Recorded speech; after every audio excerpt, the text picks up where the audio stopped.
Oriental higher secondary school Mirzapur અમદાવાદની YouTube ચેનલમાં આપ સૌનું સ્વાગત છે। હું છું ઇમ્તિયાઝ સર।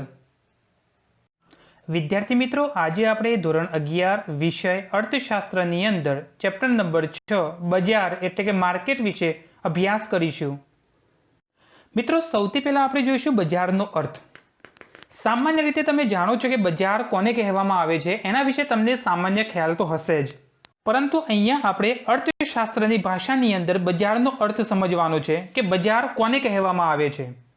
સામાન્ય રીતે જે સ્તરે વસ્તુઓ કે સેવાઓનું ખરીદ વેચાણ થાય છે તેને આપણે બજાર કહીએ છીએ। આપણો બજાર વિશેનો ખ્યાલ એક ભૌગોલિક વિસ્તાર પૂરતો જ મર્યાદિત હોય છે, પણ અર્થશાસ્ત્રમાં અર્થ બતાવે છે કે બજારનો ખ્યાલ વિસ્તૃત છે। તો ચાલો આપણે બજારનો અર્થ જોઈએ। તો અર્થશાસ્ત્રમાં વસ્તુ કે સેવાના ખરીદ વેચાણના હેતુથી ખરીદનાર અને વેચનારા એકબીજાના સંપર્કમાં આવે છે, એટલે કે એકબીજાના પ્રત્યક્ષ અને પરોક્ષ સંપર્કમાં આવે છે। તો આ વ્યવસ્થાને બજાર કહેવામાં આવે છે।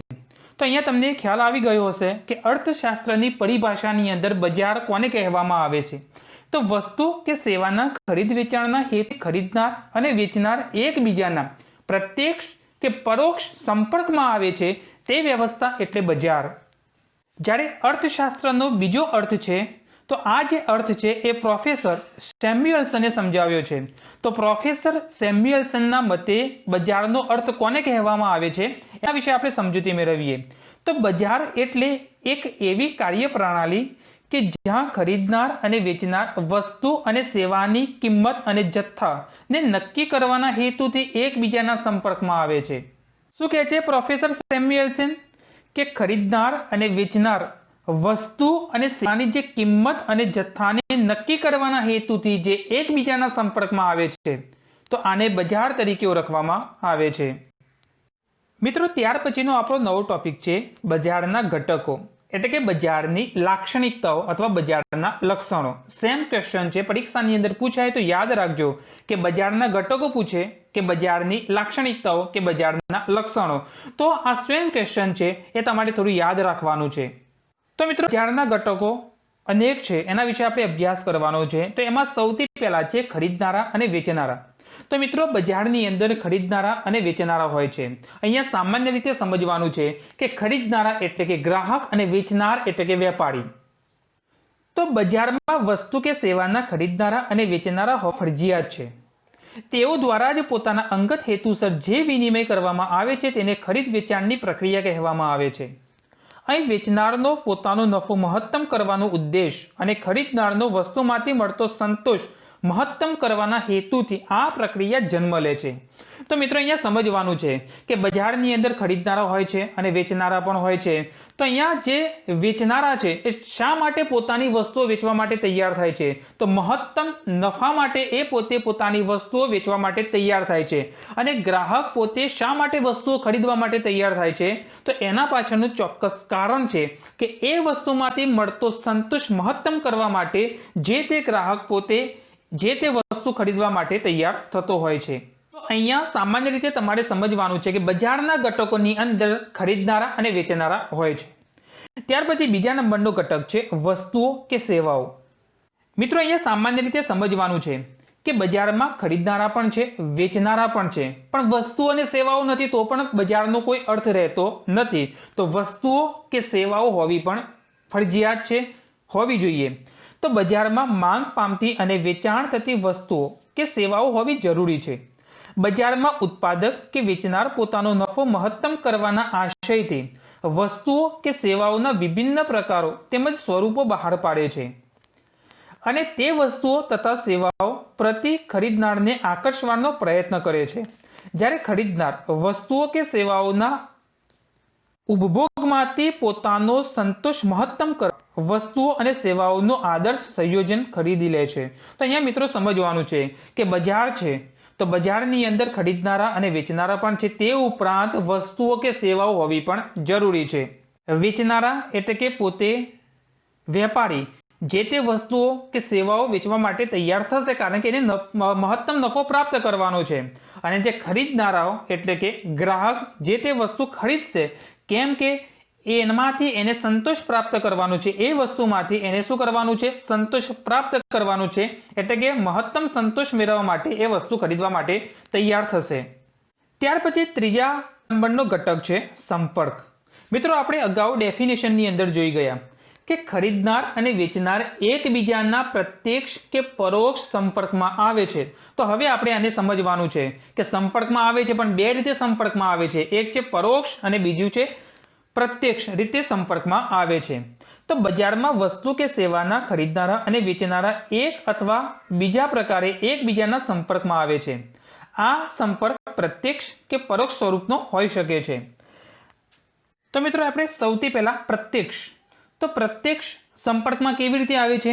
તો ખરીદનારા અને વેચનારા એકબીજાના રૂબરૂ સંપર્કમાં આવે છે. માની લો કે આપણે કોઈ વસ્તુની ખરીદી કરવી છે, તો આપણે બજારમાં જઈએ છીએ, એની દુકાને જઈએ છીએ અને જે વેપારી હોય છે એને રૂબરૂ વાત કરીએ છીએ કે મારે આ વસ્તુ લેવી છે. તો મિત્રો આ કયા સંપર્કમાં આવ્યો કહેવાય? તો આ છે પ્રત્યક્ષ સંપર્કમાં આવ્યો કહેવાય.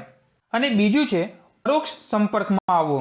તો મિત્રો પરોક્ષ સંપર્કમાં આવવાનો કારણ એ છે કે એ ગ્રાહકને એ વેપારી સુધી જવાની જરૂર રહેતી નથી. તો એ શું કરે છે? તો એ બે પદ્ધતિનો ઉપયોગ કરે છે. એક છે ટેલિશોપિંગ અને બીજું છે ઓનલાઈન શોપિંગ. તમે સ્ક્રીન ઉપર જોઈ શકો છો કે પરોક્ષ સંપર્કમાં કેવી રીતે આવે છે. એક છે ટેલિશોપિંગ અને બીજું છે ઓનલાઈન શોપિંગ. એ પોતે રૂબરૂ જતો નથી. તો અહીંયા સૌથી પહેલા આપણે જોઈશું ટેલિશોપિંગ. તો ટેલિશોપિંગમાં તેઓ વસ્તુઓ કે સેવાઓની જાતે ખરાઈ કરી ટેલિફોન દ્વારા વસ્તુ કે સેવાની ખરીદીના ઓર્ડર આદેશ આપે છે. અહીંયા સમજો કે ટેલિશોપિંગ કોને કહેવાય? માની લો કે તમારે કોઈ વસ્તુની ખરીદી કરવી છે, તો તમે શું કરશો? ટેલિફોનનો ઉપયોગ કરશો, મોબાઈલનો ઉપયોગ કરશો અને એ વેપારીનો સંપર્ક સાધશો કે મારે આ વસ્તુની જરૂર છે. તો તમે જે પ્રકારે ઓર્ડર આપો છો, આદેશ આપો છો, એ પ્રકારની એ વસ્તુ શું કરશે? મોકલશે. તમારે રૂબરૂ જવાની જરૂર રહેતી નથી. તો અહીંયા કેવી રીતે તમે સંપર્કમાં આવ્યા? તો પરોક્ષ રીતે સંપર્કમાં આવ્યા, એ પણ ટેલિફોનના માધ્યમથી. તો આને કહેવાય ટેલિશોપિંગ. બીજા નંબરે છે ઓનલાઈન શોપિંગ. મિત્રો આજનો જમાનો એ ઓનલાઈન શોપિંગની અંદર સૌથી વધારે માને છે.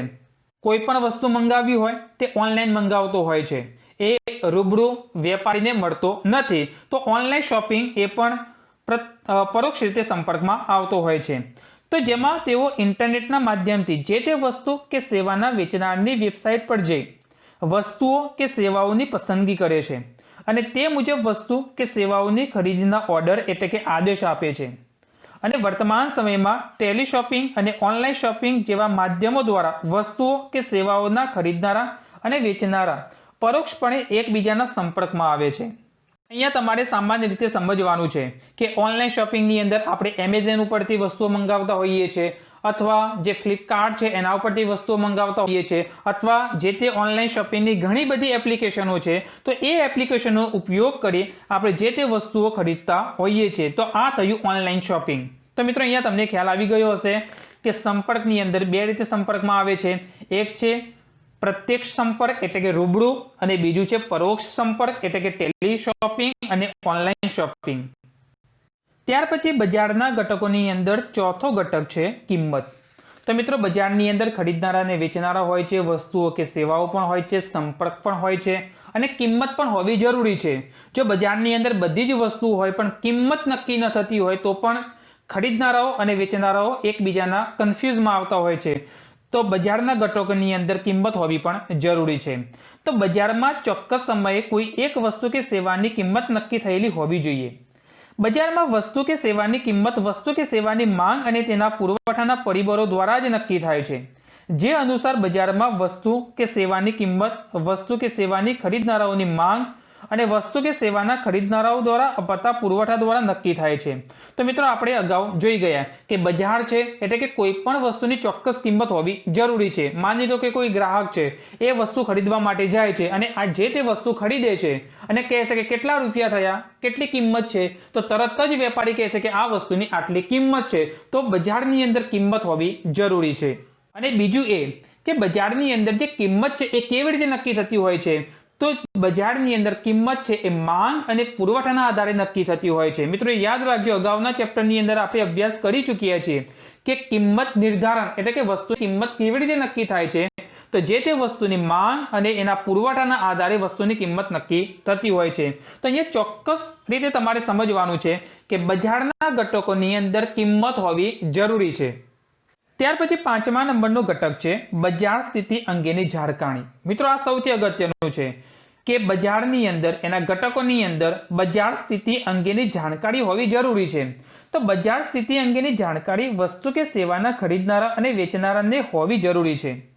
બજારમાં ફુગાવો અથવા મંદીના વલણો હોય અથવા કોઈ કુદરતી કે માનવીય આફત આવી હોય તેવા સંજોગોમાં ઉત્પાદન, વેચાણ કે ખરીદી સંદર્ભમાં યોગ્ય સમયે યોગ્ય સ્થાને એટલે કે યોગ્ય જથ્થાને અનુરૂપતા નિર્ણય લઈ શકાય.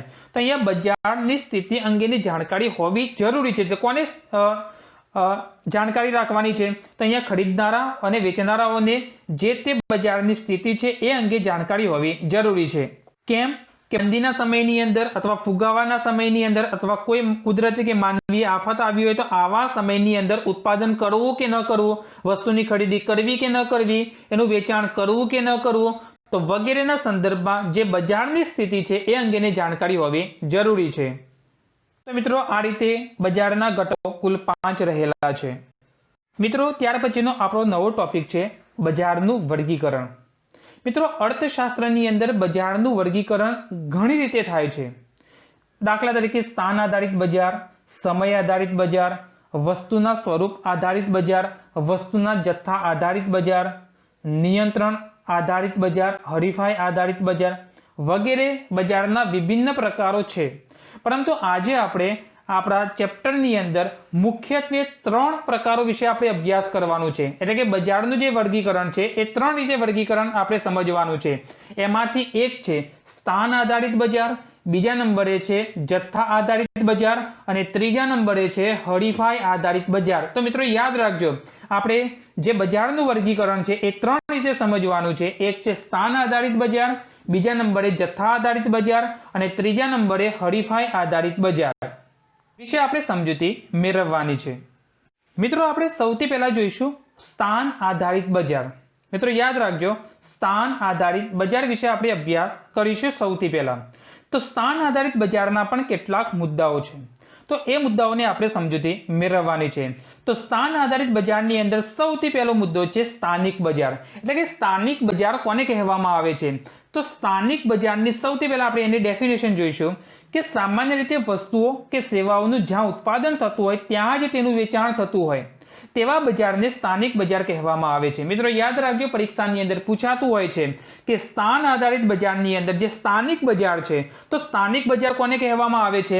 તો સ્થાનિક બજાર એને કહેવામાં આવે છે કે જ્યાં વસ્તુઓ કે સેવાઓનું ઉત્પાદન થાય છે ત્યાં જ તેનું વેચાણ થતું હોય. તો આવા પ્રકારના બજારને સ્થાનિક બજાર તરીકે ઓળખવામાં આવે છે.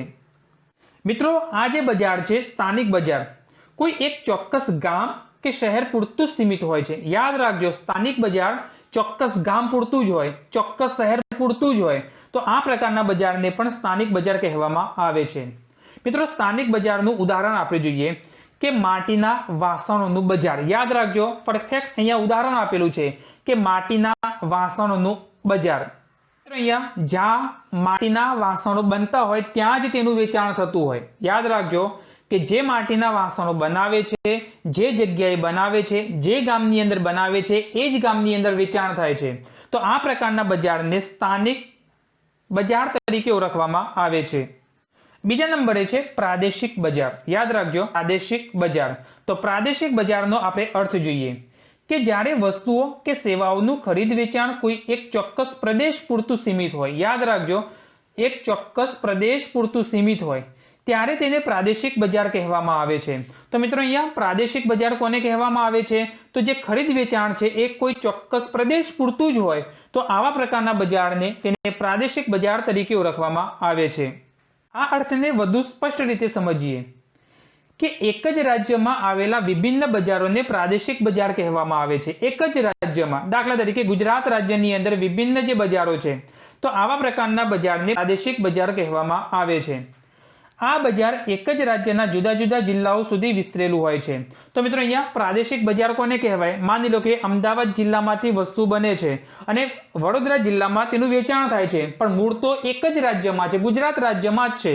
વડોદરાની અંદર જે તે વસ્તુઓ બને છે, સુરત જિલ્લાની અંદર તેનું વેચાણ થાય છે, સુરત જિલ્લાની અંદર જે તે વસ્તુઓ બને છે, અથવા કોઈ બનાસકાંઠા કે મહેસાણા જિલ્લાની અંદર તેનું વેચાણ થાય છે, પરંતુ એક જ પ્રદેશ પૂરતું હોય તો આવા પ્રકારના બજારને પ્રાદેશિક બજાર કહેવામાં આવે છે. ગુજરાત રાજ્યમાં અમદાવાદ ખાતેના વિભિન્ન બજાર અને વડોદરા ખાતેના વિભિન્ન બજાર એ વાસ્તવમાં પ્રાદેશિક બજારો છે. મિત્રો, પ્રાદેશિક બજારનું પણ આપણે એક ઉદાહરણ સમજીએ. માની લો કે સુરતની ઘારી, સુરતની અંદર જે ઘારી એક પ્રકારની મીઠાઈ છે, સ્વીટ છે, બહુ વખણાય છે, તો ત્યાંના જ લોકો તેનો વપરાશ કરે છે. બીજું એક ઉદાહરણ છે કે પ્રાદેશિક ભાષાના ચલચિત્રો અથવા પ્રાદેશિક ભાષાના પુસ્તકો. હવે સમજો કે ગુજરાત એક પ્રાદેશિક વિસ્તાર છે. માની લો કે પ્રાદેશિક ભાષાના ચલચિત્રો અથવા પ્રાદેશિક ભાષાના પુસ્તકો, આ રીતે ઉદાહરણ તમે સ્ક્રીન ઉપર જોઈ શકો છો. તો માની લો કે પ્રાદેશિક ભાષાના પુસ્તકો, આપણે ગુજરાતની જ વાત કરીએ છીએ કે ગુજરાતી. તો મિત્રો, ગુજરાતી ભાષાનું પુસ્તક ગુજરાતમાં જ ચાલે. ગુજરાતી ભાષાનું પુસ્તક મહારાષ્ટ્ર કે કેરળમાં ચાલતું નથી, કારણ કે ત્યાંની પ્રાદેશિક ભાષા અલગ હોય છે. તો અહીંયા તમે સ્પષ્ટ રીતે સમજો છો કે પ્રાદેશિક ભાષાના એટલે કે ગુજરાતી ભાષાના ચલચિત્રો અથવા ગુજરાતી ભાષાના પુસ્તકો ગુજરાતમાં જ ચાલશે, રાજસ્થાન કે મહારાષ્ટ્ર કે મધ્યપ્રદેશમાં ચાલશે નહીં. બીજું એક ઉદાહરણ આપું કે પ્રાદેશિક ભાષાના પુસ્તકો અમદાવાદમાંય ચાલે, વડોદરામાંય ચાલે, મહેસાણામાંય ચાલે, બનાસકાંઠામાંય ચાલે, કારણ કે એક જ પ્રદેશ એટલે કે એક જ રાજ્યના જિલ્લાઓ છે. તો આ રીતે તમે ઉદાહરણ લખી શકો છો. તો આવા પ્રકારના બજારને પ્રાદેશિક બજાર કહેવામાં આવે છે. ત્યાર પછી રાષ્ટ્રીય બજાર. મિત્રો, અહીંયા રાષ્ટ્રીય બજાર વિશે તમને ખ્યાલ આવી જ ગયો હશે. તો રાષ્ટ્રીય બજાર કોઈને કહેવામાં આવે છે? તો સૌથી પહેલા આપણે એનો અર્થ જોઈએ કે જ્યારે વસ્તુઓ કે સેવાઓ સમગ્ર રાષ્ટ્રમાં ખરીદ વેચાણ પામતી હોય તેવા બજારના કદને રાષ્ટ્રીય બજાર કહેવામાં આવે છે. અહીંયા સમજો કે રાષ્ટ્રીય બજાર કોને કહેવામાં આવે છે? કે સમગ્ર રાષ્ટ્રમાં ખરીદ વેચાણ પામતી હોય એવા પ્રકારના બજારને રાષ્ટ્રીય બજાર કહેવામાં આવે છે. અહીંયા રાષ્ટ્રીય બજારની અંદર આખા દેશનો સમાવિષ્ટ કરવામાં આવ્યો છે. માની લો કે કોઈ એક રાજ્ય બીજા રાજ્યની અંદર વસ્તુ મોકલાવે છે, કોઈ બીજો રાજ્ય ત્રીજા રાજ્યની અંદર વસ્તુ મોકલાવે છે અથવા લે છે, તો મૂળ અલગ અલગ રાજ્યોની અંદર અથવા જુદા જુદા રાજ્યોની અંદર જે તે વસ્તુઓની આપ લે થાય છે, મૂળ તો એક જ દેશના છે, ભારત દેશના છે. તો આવા પ્રકારના બજારને રાષ્ટ્રીય બજાર તરીકે ઓળખવામાં આવે છે. મિત્રો, આપણે રાષ્ટ્રીય બજારનું ઉદાહરણ સમજીએ. Dairy product. અહીંયા સમજો કે ડેરી પ્રોડક્ટ એ ગુજરાતમાં પણ ચાલે છે, પંજાબમાં પણ ચાલે છે, હરિયાણામાં પણ ચાલે છે, અથવા પશ્ચિમ બંગાળમાં પણ ચાલે છે. તો ડેરી પ્રોડક્ટ એ સમગ્ર દેશની અંદર ચાલતી વસ્તુ છે. માની લો કે અમૂલ દૂધ. તો અમૂલ દૂધ ફક્ત ગુજરાતની અંદર જ વપરાય છે એવું નથી હોતું. ભારતના સમગ્ર રાજ્યની અંદર અમૂલ દૂધનો વપરાશ થતો હોય છે. ત્યાર પછી સાડીનું બજાર.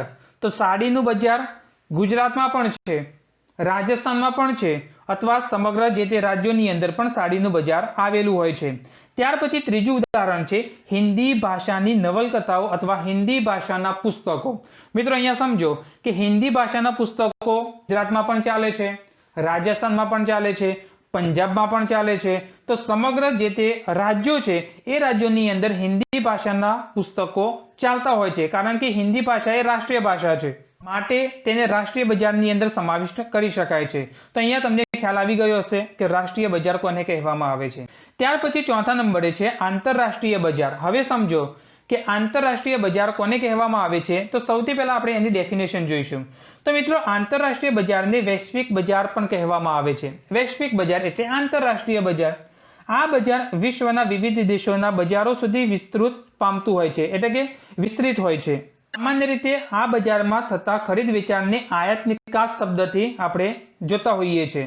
મિત્રો, અહીંયા સમજો તો આંતરરાષ્ટ્રીય બજાર કોને કહેવામાં આવે છે? તો આંતરરાષ્ટ્રીય બજાર એને કહેવામાં આવે કે કોઈ એક દેશ અન્ય દેશ સાથે જે તે વેપાર કરે છે. તો આવા પ્રકારના બજારને આંતરરાષ્ટ્રીય બજાર તરીકે ઓળખવામાં આવે છે. ભારત દેશ અમેરિકા સાથે, અમેરિકા જાપાન સાથે, જાપાન ચીન સાથે, તો મૂળ કોઈ એક દેશ અન્ય દેશ સાથે જે તે આયાત નિકાસ કરે છે. તો આવા પ્રકારના બજારને આંતરરાષ્ટ્રીય બજાર તરીકે ઓળખવામાં આવે છે. મિત્રો, આપણે આંતરરાષ્ટ્રીય બજારનું ઉદાહરણ જોઈએ. અંગ્રેજી ભાષાના પુસ્તકો. તો અંગ્રેજી પુસ્તકો છે એ ભારતમાંય ચાલે છે, ચીનમાંય ચાલે છે, જાપાનમાંય ચાલે છે ને અમેરિકામાં પણ ચાલે છે। અંગ્રેજી ભાષાના પુસ્તકો સમગ્ર વિશ્વની અંદર ચાલે છે, માટે આપણે કહી શકીએ કે અંગ્રેજી ભાષાના પુસ્તકોનું બજાર એટલે કે આંતરરાષ્ટ્રીય બજારની અંદર સમાવિષ્ટ થાય છે।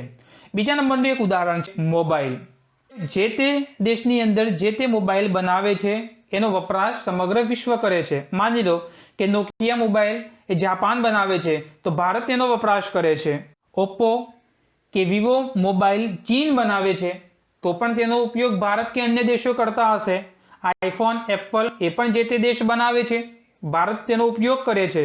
તો મોબાઈલ જે તે દેશ બનાવે છે પરંતુ વપરાશ સમગ્ર વિશ્વ કરે છે, એટલા માટે આવા બજારને પણ આપણે આંતરરાષ્ટ્રીય બજાર તરીકે કહી શકીએ।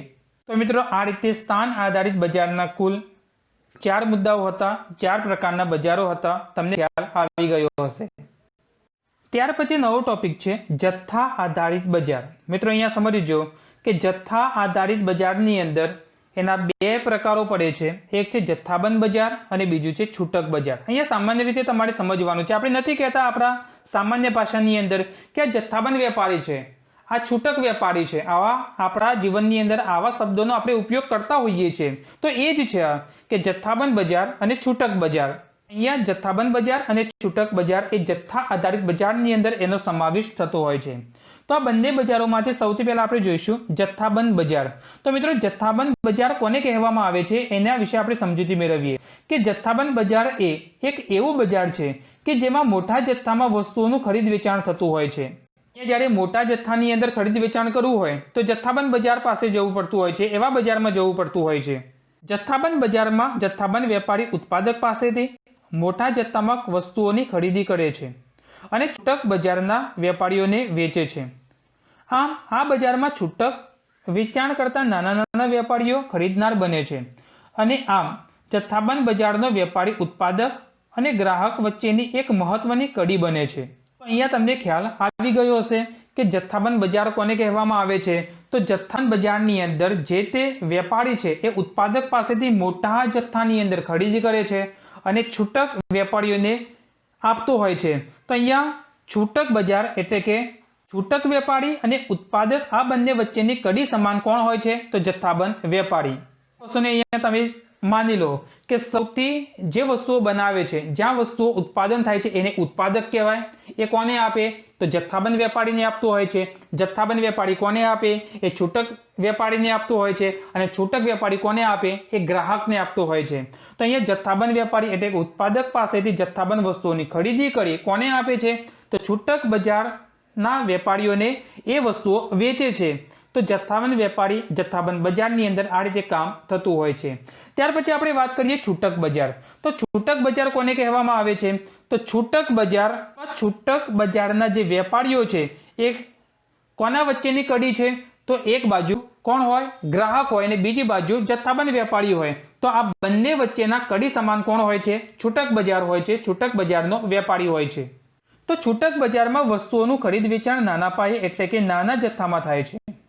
આમ છૂટક બજારના વેપારીઓ પણ બજારની એક મહત્વની કડી ગ્રાહકો સુધી વસ્તુ પહોંચાડે છે, એટલે કે પોતે એક મહત્વની કડી બની જે તે વસ્તુઓ ગ્રાહકો સુધી પહોંચાડવાનો પ્રયત્ન કરતો હોય છે।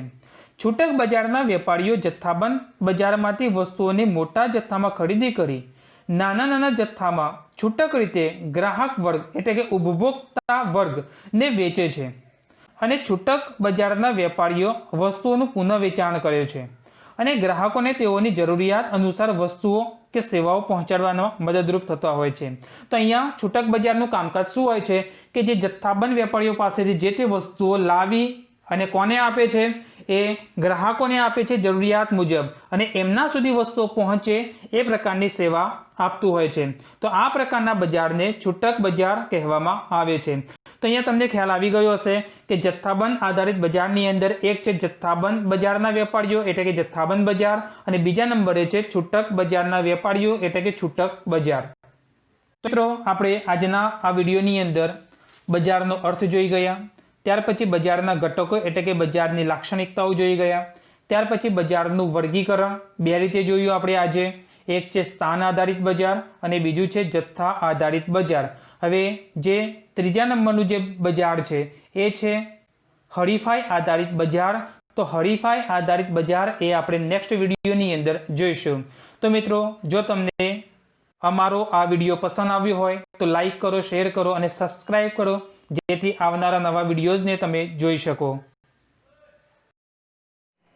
Thank you.